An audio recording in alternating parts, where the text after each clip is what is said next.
Mister perfect மென் wellness திருமணம் ஆகக்கூடிய அனைத்து ஆண்களின் இல்லற பிரச்சனைக்கும் ஒரே தீர்வு. வயதான பலகினம், சுகர் பலகினம், இனி கவலை வேண்டாம். உலகில் முதல் முறையாக 26க்கும் மேற்பட்ட மூலிகை பொருட்கள் மிக நேர்த்தியாக பயன்படுத்தி ஹலாலான முறையில் தயாரிக்கப்பட்ட இயற்கை வயாகரா. 1,00,000க்கும் மேற்பட்ட திருப்திகரமான வாடிக்கையாளர்கள், 1000க்கும் மேற்பட்டோருக்கு குழந்தை பாக்கியமும் கிடைத்துள்ளது. நமது தமிழ்நாட்டில் துவங்கிய நிறுவனம் இன்று உலகம் முழுக்க பயணிக்கிறது. மேலும் விவரங்களுக்கு கீழுள்ள எண்ணை அணுகுங்கள். ஜனாதிபதி தேர்தலில் ஜெயிச்சிருக்கக்கூடிய டொனால்ட் ட்ரம்ப் இந்த போர்களை நான் ஒரு முடிவுக்கு கொண்டு வருவேன் அப்படின்னு தன்னோட வெற்றிக்கான ஒரு வாசகமா சொல்லியிருக்காரு. ஜெயிச்சு முடிச்சதுக்கு பிறகு டொனால்ட் ட்ரம்ப் என்ன பேசுவார்னு முழு உலகமே எதிர்பார்த்த நேரத்தில் நடக்கக்கூடிய இந்த போர்களை நான் முடிவுக்கு கொண்டு வருவேன் அப்படின்னு அவர் சொன்ன வார்த்தை இன்னைக்கு சர்வதேச அளவில் மிக முக்கியமான ஒரு செய்தியாக மாறி இருக்கு. டொனால்ட் ட்ரம்பால் இது சாத்தியமா இல்லை வெறும் வாய் வார்த்தையா அப்படிங்கிறத பார்க்கறதுக்கு முன்னாடி இப்போ அங்கே களத்தில் பலஸ்தீன் இஸ்ரேல் இங்கே களத்தில் என்ன நிலவரம் அப்படின்னு நம்ம பார்த்தோம்னா, இன்னைக்கு காலையில் இஸ்ரேல் நாடாளுமன்றத்தில் ஒரு புதிய சட்டம் ஒன்று ஏற்றி இருக்கிறாங்க. அது என்ன சட்டம் அப்படின்னா, பயங்கரவாதிகளுக்கான அறிவிப்பு அப்படி சொல்லி, அதாவது பயங்கரவாதி அப்படின்னு சொல்லி இஸ்ரேலிய நாடாளுமன்றம், இஸ்ரேலிய அரசு யாரை பயங்கரவாதின்னு சொல்லி அறிவிக்குதோ அவங்கள நாடு கடத்தக்கூடிய ஒரு சட்டத்தை ஒன்று புதுசாக இன்னைக்கு காலையில் கொண்டு வந்திருக்கிறாங்க. இப்போ இந்த சட்டத்து மூலமா என்னன்னா, இஸ்ரேல் அரசு சார்பில் யாரெல்லாம் பயங்கரவாதிகள் அப்படின்னு சொல்லி ஒரு குறிப்பிடுறாங்களோ அந்த குறிப்பிட்ட நபர்களுடைய குடும்பத்தார்களை நாடு கடத்தணும் அப்படிங்கிறது அந்த சட்டம். ரொம்ப மோசமான ஒரு சட்டம். அதாவது ஏன்னா இஸ்ரேலுடைய பார்வையை பொறுத்த வரைக்கும் யாரை வேணாலும் அவங்க பயங்கரவாதின்னு சொல்லுவாங்க. அல் ஜசீராவில் வேலை செய்யக்கூடிய பத்திரிகையாளர்கள் களத்தில் போய் மக்களோட வழிகளை பதிவு செய்கிறாங்க அப்படின்னா அந்த அல் ஜசீராவோட பத்திரிகையாளர்கள் இஸ்ரேலுடைய பார்வையில் பயங்கரவாதிகள் தான். அங்கே பல மருத்துவமனைகள், அல் அவுதா ஹாஸ்பிட்டல் மாதிரியான பல மருத்துவமனைகளில் உயிரை பணைய வச்சு பல மருத்துவர்கள் உள்ள வேலை செய்கிறாங்க. சமீபத்தில் கூட ஒரு 4 நாள் நம்ம பேசியிருந்தோம். ஒரு மருத்துவர், அவருடைய மகன் கொல்லப்பட்டுட்டாரு. அவங்க வீட்டில் குண்டு போடப்பட்டு அவருடைய மகன் கொல்லப்பட்டுட்டாரு. அழுதுகிட்டே மகனை கையில் ஏந்தி அந்த மகனுக்கு ஜனாசா தொழுகை நடத்தி முடிச்சுட்டு திரும்பவும் போய் பணியில் போய் வேலை செஞ்சுட்டு இருக்காரு ஒரு டாக்டர். இது மாதிரி பல டாக்டர்கள் அந்த இடத்துல வேலை செஞ்சுட்டு இருக்காங்க. குடும்பத்தையே அர்ப்பணிச்சாங்க வேலை செஞ்சுட்டு இருக்காங்க. இப்பேற்பட்ட டாக்டர்கள், மக்களுக்காக பணி செய்யக்கூடியவங்க எல்லாம் இஸ்ரேலுடைய பார்வையில் அவங்க எல்லாம் பயங்கரவாதிகள் தான். அதனால தான் அந்த ஹாஸ்பிட்டல்களில் யாரெல்லாம் சர்ஜனிஸ்டாக இருக்கிறாங்களோ, யாரெல்லாம் அறுவை சிகிச்சை நிபுணர்களாக இருக்கிறாங்களோ அவங்க எல்லாரையுமே இஸ்ரேல் தொடர்ந்து வலுக்கட்டாயமாக கைது செய்யக்கூடிய வேலைகளை ஈடுபடுறாங்க. அப்போ இஸ்ரேல் யாரெல்லாம் பயங்கரவாதின்னு சொல்றாங்களோ அவங்கள நாங்கள் நாடு கடத்திடுவோம் அப்படின்னு மட்டும் சொல்லலை. யாரெல்லாம் பயங்கரவாதின்னு அறிவிச்சோமோ அவங்களுடைய குடும்பத்தார நாடு கடத்துவோம் அப்படின்னு சொல்லி ஒரு மோசமான சட்டத்தை ஏற்றி இருக்கிறாங்க. இப்போ ஒருத்தர் அவங்க பயங்கரவாதி அப்படின்ட்டாங்கன்னா அவங்க இஸ்ரேலுடைய பகுதியில் அவங்க இருக்கக்கூடாது. இஸ்ரேலுடைய நாட்டுக்குள்ளேயே இருக்கக்கூடாது. இஸ்ரேலால் ஆக்கிரமிக்கப்பட்டிருக்கக்கூடிய மேற்கு கரை, வெஸ்ட் பேங்குடைய பகுதி, அந்த பகுதியிலே அவங்க வசிக்கக்கூடாது. அந்த குடும்பத்தார் அவங்க எங்களை எங்கேயாவது வெளியில கொண்டு போய் நாடு கடத்தி விட்டுருவாங்க. காசாவுடைய பகுதிக்கு போய்க்கிறியோ இல்லை வெளியில எங்கேயாவது போய்க்கிறியோ அப்படின்னு சொல்லி அவங்கள நாடு கடத்தக்கூடிய வேலைகள். இந்த சட்டத்தில் இன்னொரு கொடூரமான சட்டத்தை உள்ள என்ன மென்ஷன் பண்ணியிருக்காங்க அப்படின்னா, அந்த பயங்கரவாதிகள் அறிவிக்கக்கூடியவங்க இருக்காங்களே அந்த நபர்கள் அவங்க இஸ்ரேலிய குடிமக்களாகவே இருந்தாலும் அவங்களுடைய குடும்பத்தார நாடு கடத்தப்படுவாங்க அப்படின்னு சொல்லக்கூடிய ஒரு சட்டம். ஏன்னா இப்போ இஸ்ரேலை பொறுத்த வரைக்கும் அங்கேயுமே பல ஜனநாயக உரிமை பேசக்கூடிய நபர்கள் இருக்கிறாங்க. பல பேர் அந்த இடத்துல ஜனநாயகம் பேசக்கூடியவங்க இருக்கிறாங்க. ஏங்க காசாவில் மக்கள் அநியாயமாக கொண்டு குவிக்கிறீங்க அப்படின்னு கேள்வி கேட்கக்கூடிய மக்கள் இருக்கிறாங்க. எத்தனையோ யூதர்கள் அதை எதிர்த்து கேள்வி கேட்கக்கூடியவங்கள களத்தில் இருக்கதான் செய்கிறாங்க. அப்போ அந்த மாதிரியான குரல்கள் கூட இங்கே கேட்டக்கூடாது. யாருமே எங்களை எதிர்த்து பேசிடக்கூடாது. காசா மக்களுக்கு ஆதரவாக யாருமே அந்த களத்தில் நின்றக்கூடாதுங்கிறதுக்காக அந்த நாங்கள் யாரெல்லாம் பயங்கரவாதின்னு சொல்கிறோமோ அவங்க இஸ்ரேலிய குடிமக்களாகவே இருந்தாலும் அவங்களுடைய குடும்பத்தார நாடு கடத்தப்படுவாங்க. நீ ஒருவேளை சரி நீ சொல்கிற மாதிரி பயங்கரவாதியை 2 போறானோ, ஏன் அந்த குறிப்பிட்ட நபர் செய்யக்கூடிய குற்றத்துக்கு அவங்களுடைய குடும்பத்தார் என்ன பாவம் செஞ்சாங்க? அப்போ அந்த குடும்பத்தார் இந்த அளவுக்கு குடும்பத்தில் கை வச்சோம்னா அவன் கண்டிப்பாக எனக்கு அடிப்பணிஞ்சு தருவான். அதனால தான் எல்லா காசாவில் குறி வைக்கக்கூடிய பத்திரிகையாளர்களை மட்டும் இஸ்ரேல் குறி வைக்கல, அவங்களுடைய குடும்பத்தார் அவங்களோட வீடுகளை குறி வச்சு தாக்குதல் நடத்துறது. ஏன்னா குடும்பத்துக்கு ஒரு அழுத்தம் கொடுத்தா அவன் கண்டிப்பாக வழிக்கு வந்துடுவான். அப்படிங்கிறதால தான் இவ்வளோ இன்னைக்கு காலையில் இவ்வளோ ஒரு மோசமான ஒரு சட்டத்தை இஸ்ரேல் நாடாளுமன்றத்தில் கொண்டு வந்திருக்கிறாங்க. இஸ்ரேல்லே இருக்கக்கூடிய, அதாவது உலக அளவில் இருக்கக்கூடிய ஜனநாயக அமைப்புகள் இதை கண்டிக்கிறாங்கன்றதை விட இஸ்ரேல்லே இருக்கக்கூடிய ஜனநாயக அமைப்பை சேர்ந்தவங்க இதை கடுமையாக கண்டிச்சிட்டு இருக்கிறாங்க. குறிப்பாக இஸ்ரேலில் இருக்கக்கூடிய எரான் ஷமீர் அப்படின்னு சொல்லக்கூடிய ஒருத்தர் ஒரு ஜனநாயக அமைப்பை சேர்ந்தவராக இருக்கிறாரு. முன்னாள் சட்டம் இயற்றக்கூடிய ஆலோசனை குழுவில் இருந்த ஒரு நபர் எரான் ஷமீர்னு சொல்லக்கூடிய அவருமே இந்த சட்டம் ரொம்ப ஒரு மோசமான ஒரு காட்டுமிராண்டித்தனமான சட்டம் இது அப்படின்னு சொல்லி கடுமையான கண்டனங்களும் ஒரு பக்கம் எழுந்துட்டு இருக்கு.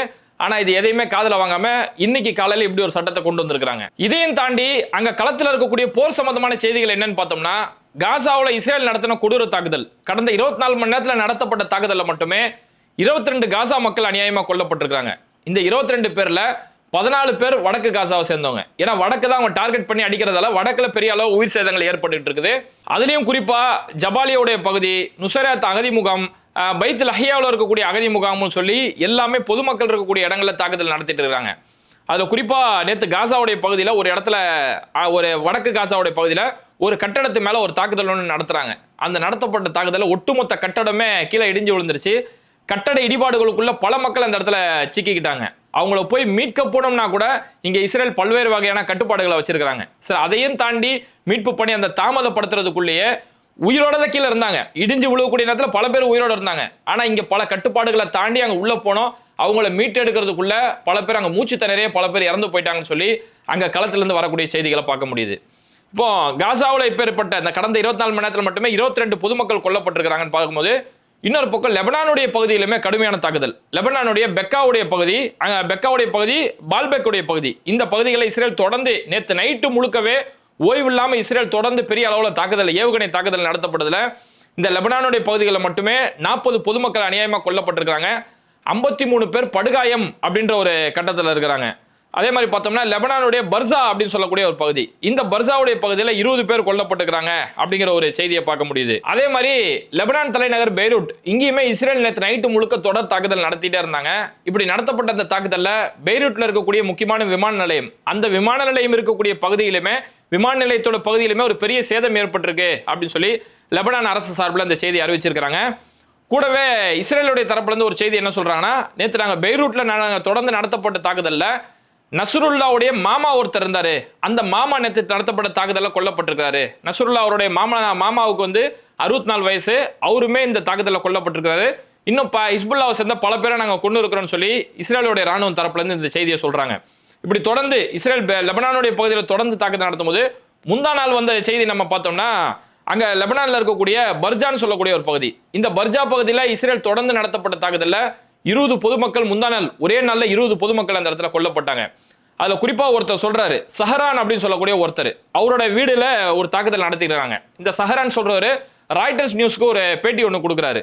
எப்படி நீங்க அதுல இருந்து மீண்டு வந்தீங்க அப்படின்னு சொல்லும் போது, நாங்க ஒரு அடுக்குமாடி குடியிருப்புல இருந்தோம், அதுல டாப் ஃப்ளோர்ல நாங்க இருந்துட்டு இருந்தோம், எங்களுடைய பகுதியில் தாக்குதல் நடத்த போறோம்னு சொல்லி எங்களுக்கு எந்த ஒரு அறிவிப்புமே வரல, எந்த ஒரு அறிவிப்புமே இல்லாம எங்க மேல நடத்தப்பட்ட ஒரு தாக்குதல், அப்படியே சரிஞ்சு கீழே விழுந்தோம். கீழே விழுந்ததுல என்னோட காலில் ஒரு கடுமையான காயம், என் கால் முழுக்க கடுமையான காயம், என் மனைவி, என்னோட பிள்ளைகள் 2 பேர், நாங்கள் மொத்தம் 4 பேர் எங்க குடும்பத்தில் இருந்தோம்.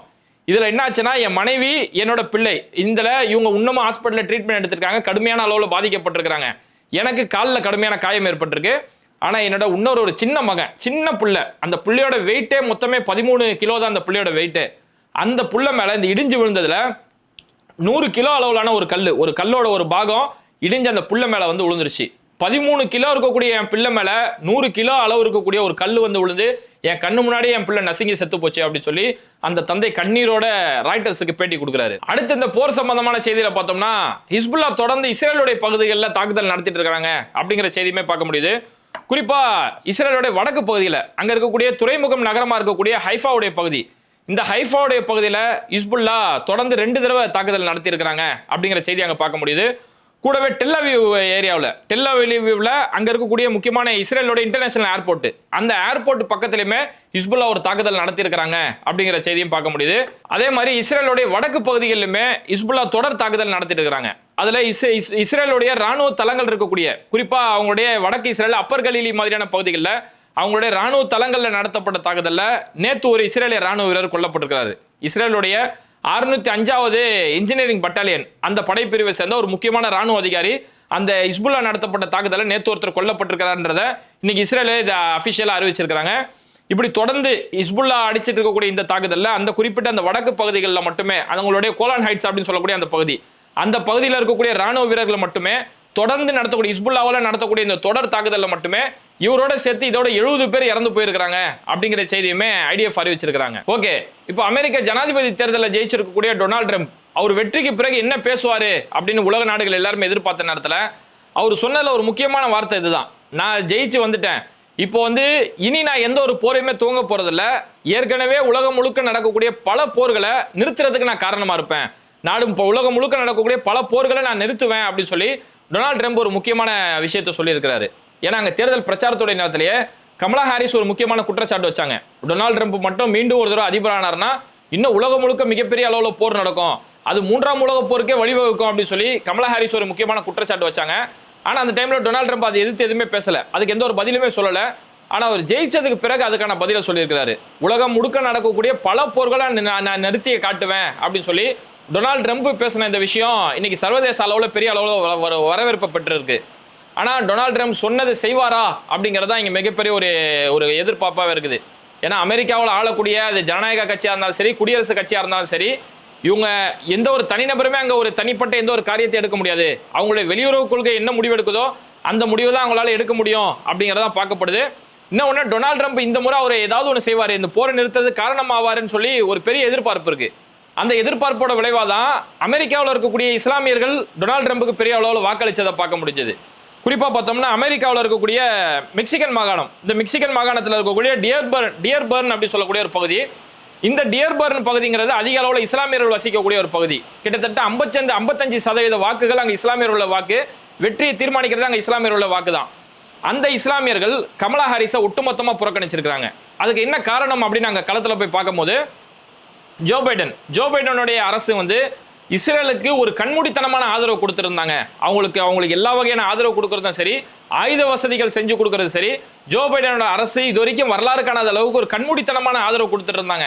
அதனால ஜோ பைடனுடைய அரசு மேல திரும்ப அதே கட்சியிலிருந்து கமலா ஹாரிஸ் வந்தாங்கன்னா திரும்பவும் இதே தான் நடக்கும். அதனால அந்த கட்சியை நாங்கள் ஒட்டுமொத்தமாக புறக்கணிக்கிறோம்னு சொல்லி அங்க இருக்கக்கூடிய இஸ்லாமியர்கள் கமலா ஹாரிஸை ஒட்டுமொத்தமாக புறக்கணிச்சுட்டு டொனால்டு ட்ரம்ப் அந்த இடத்துல தேர்ந்தெடுத்திருக்கிறாங்க அப்படிங்கிற செய்தியை பார்க்க முடியுது.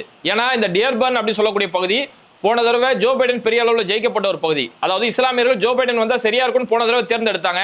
இன்னைக்கு தேர்ந்தெடுத்த அந்த மக்களை தூக்கி அடிச்சுட்டு இப்போ டொனால்டு ட்ரம்பை தேர்ந்தெடுக்கிறாங்க. டொனால்டு ட்ரம்ப் கண்டிப்பா அந்த போர் நிறுத்தத்துக்கு ஏதாவது ஒன்று செய்வார் அப்படின்னு சொல்லி அமெரிக்காவில் இருக்கக்கூடிய மக்களுமே பெரிய அளவில் எதிர்பார்க்கறத பார்க்க முடியுது. அதே மாதிரி அந்த டியர்பர்ன் பகுதியில் இருக்கக்கூடிய சில இஸ்லாமிய மேயர்கள் அவங்களுமே தங்களுடைய ஆதரவை டொனால்டு ட்ரம்புக்கு அவங்களுடைய ஆதரவுகளை சொல்றாங்க. இதையும் தாண்டி சர்வதேச அளவில் இருக்கக்கூடிய அரசியல் விமர்சகர்கள் அவங்களுடைய கருத்துமே என்னன்னா, டொனால்டு ட்ரம்ப் கண்டிப்பா இந்த போர் நிறுத்தத்துக்கு கண்டிப்பா ஏதாவது ஒரு ஏற்பாடு செய்வாரு. ரஷ்யா உக்ரைன்ல நடக்கக்கூடிய போரா இருக்கட்டும், இங்க காசா இஸ்ரேல் இந்த போரா இருக்கட்டும், லெபனான் இஸ்ரேல் இந்த போரா இருக்கட்டும், இந்த எல்லா போருக்குமே டொனால்டு ட்ரம்ப், ஏன்னா டொனால்டு ட்ரம்ப் ஜனவரியில தான் அவர் பதவி ஏற்பார். ஜனவரி 20 அல்லது 25 தான் அவர் பதவி ஏற்றுக்கிறதுக்கான அவருடைய காலம் வரும். அவர் பதவி ஏற்கிற வரைக்கும் தான் இந்த போர் நடந்துட்டு இருக்கும். கண்டிப்பா டொனால்டு ட்ரம்ப் பதவி ஏற்கக்கூடிய நேரத்தில் இந்த போர் எல்லாம் ஒரு நிறுத்தம் கொண்டு வரும், கண்டிப்பா போர் நிறுத்தம் ஏற்படும் சொல்லி பல அளவில் இருக்கக்கூடிய சர்வதேச அரசியல் விமர்சகர்கள் அவங்களுடைய கருத்துமே சொல்லிட்டு இருக்காங்க. ஆனா இதுல இன்னொரு குற்றச்சாட்டு என்ன சொல்லுதுன்னா, இப்படியெல்லாம் பேசக்கூடிய டொனால்டு ட்ரம்ப் ஏன் கடந்த ஒரு வருஷமாவே அமைதியா இருந்தாரு? ஏன்னா உச்சபட்ச மனிதநேய தாக்குதல் அங்க நடத்தப்பட்டுச்சு. ஒரு மனித விரோத தாக்குதல் காசாவில் நடந்துட்டு இருக்குது. எல்லா போர் விதிமீறல்களுமே அந்த இடத்துல மீறப்பட்டிருக்குது. இதை எதிர்த்து ஒரு இடத்துல கூட டொனால்டு ட்ரம்ப் வாயை திறக்கல. இந்த டொனால்டு ட்ரம்பா இங்க வந்து ஆட்சியில் வந்து ஏதாவது செய்வாரு அப்படின்னு சொல்லியும் இப்பேற்பட்ட ஒரு குற்றச்சாட்டுமே வருது. ஆனா இதையும் தாண்டி ஒரு விமர்சனம் என்ன வருது அப்படிங்கும்போது, டொனால்டு ட்ரம்ப் வந்து ஒரு மனிதநேய அடிவில் இந்த போரை நிறுத்தினாலும் சைனாவை எதிர்க்கிறதுக்காக கண்டிப்பா இந்த போரை நிறுத்தியே தீர்வாரு அப்படிங்கிற ஒரு கருத்துமே பார்க்க முடியுது.